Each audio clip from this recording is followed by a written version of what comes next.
सुस्वागतम प्यारे विद्यार्थी। आज हम पढ़ेंगे मुंशी प्रेमचंद जी के द्वारा लिखित कहानी जीवन में साहित्य का स्थान। तो प्यारे विद्यार्थी, पिछले क्लास में हमने प्रेमचंद जी के द्वारा लिखित गद्य जीवन में साहित्य का स्थान को 87 पेज तक पढ़े थे। तो चलिए आज शुरू करते हैं पेज नंबर 88 से। तो प्यारे विद्यार्थी, प्रेमचंद जी यहाँ लिखते हैं, मनुष्य स्वभाव से देवतुल्य है, अर्थात मनुष्य को देवता के समान माना जाता है या फिर पूजा भी जाता है। जमाने के छल प्रपंच या और परिस्थितियों के वशीभूत होकर वो अपना देवत्व खो बैठता है। अर्थात मनुष्य छल प्रपंच में पड़कर या उसके वशीभूत होकर अपने जमीर को जो है खो बैठता है। मनुष्य अपनी मनुष्यता को खो बैठता है और वो देवत्व को भी खो बैठता है। तो साहित्य इसी देवत्व को अपने स्थान पर प्रतिष्ठित करने की चेष्टा करता है।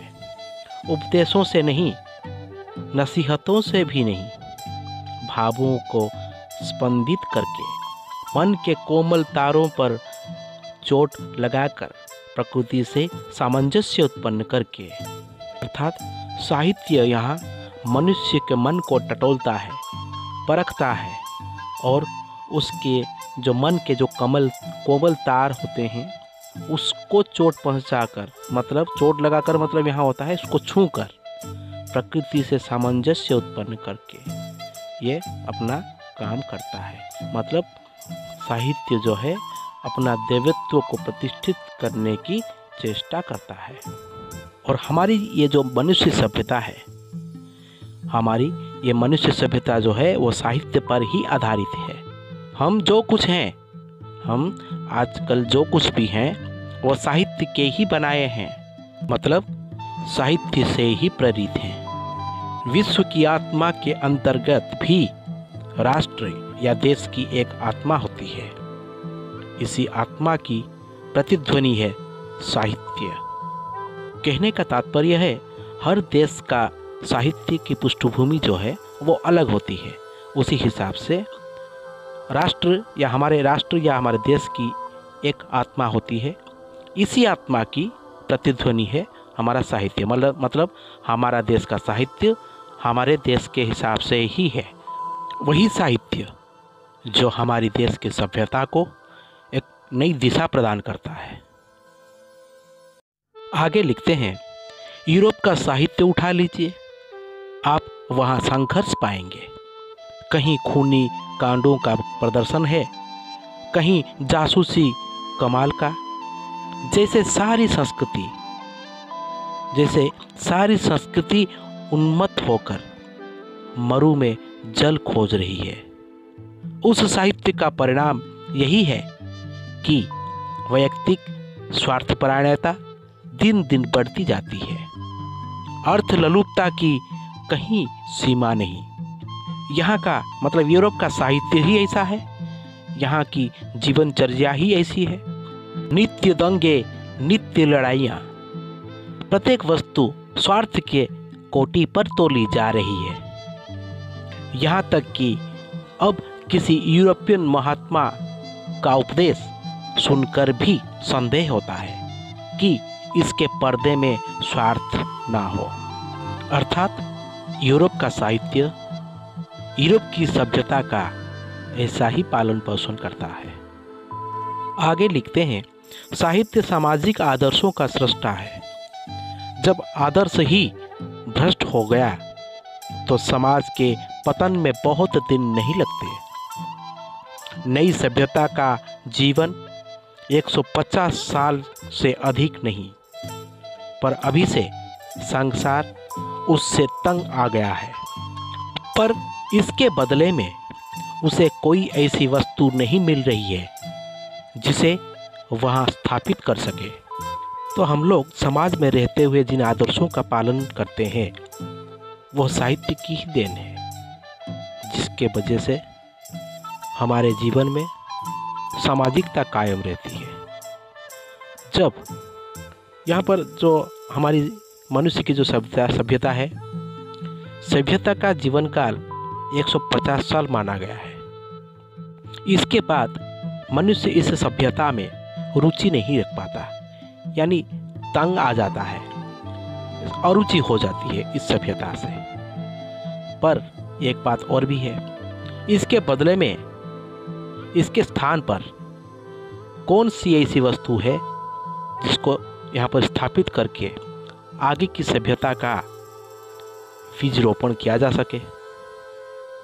उसकी दशा उस मनुष्य की सी है जो यह समझ रहा है कि वो जिस रास्ते पर चल रहा है या जा रहा है वह ठीक रास्ता नहीं है, पर वह इतनी दूर जा चुका है कि अब लौटने की उसमें सामर्थ्य नहीं है। तो मनुष्य जिस रास्ते पर भी या फिर जिस रास्ता का चयन करके वो इतना आगे निकल चुका हो, उस रास्ते से वापस लौटना नामुमकिन सा मालूम होता है, या फिर ऐसा कह सकते हैं कि उसमें वो सामर्थ्य ही नहीं है। वो आगे ही जाएगा, चाहे उधर कोई समुद्र ही क्यों ना लहरें मार रहा हो। उसमें नैराश्य का हिंसक बल है, आशा की उदार शक्ति नहीं। इस परिस्थिति में मनुष्य के अंदर नैराश्य का हिंसक बल है, आशा की उदार शक्ति नहीं। वहाँ आशा की उदार शक्ति की कल्पना नहीं की जा सकती।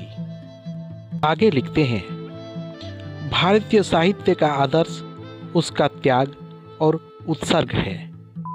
यूरोप का कोई व्यक्ति लखपति होकर, जायदाद खरीदकर, कंपनियों में हिस्से लेकर और ऊंची सोसाइटी में मिलकर अपने को कृतकार्य समझता है, लेकिन भारत के क्षेत्र में ऐसा नहीं है। भारत अपने को उस समय कृतकार्य समझता है जब वह इस माया बंधन से मुक्त हो जाता है, जब उसमें भोग और अधिकार का मोह नहीं रहता। किसी राष्ट्र की सबसे मूल्यवान संपत्ति उसके साहित्यिक आदर्श होते हैं। व्यास और वाल्मीकि ने जो आदर्शों की सृष्टि की, वो आज भी भारत का सिर ऊंचा किए हुए हैं। राम अगर वाल्मीकि के सांचे में ना ढलते तो राम ना रहते। सीता भी उसी सांचे में ढलकर सीता हुई। यह सत्य है कि हम सब ऐसे चरित्रों का निर्माण नहीं कर सकते, पर धन्वंतरी के एक होने पर भी संसार में वैद्यों की आवश्यकता है और रहेगी। इसके बाद आगे लिखते हैं, ऐसा महान दायित्व जिस वस्तु पर है उसके निर्माताओं का पद कुछ कम जिम्मेदारी का नहीं है। कलम हाथ में लेते ही हमारे सिर पर बड़ी भारी जिम्मेदारी आती है। साधारणतः युवावस्था में हमारी निगाह पहले विध्वंस करने की ओर उठ जाती है।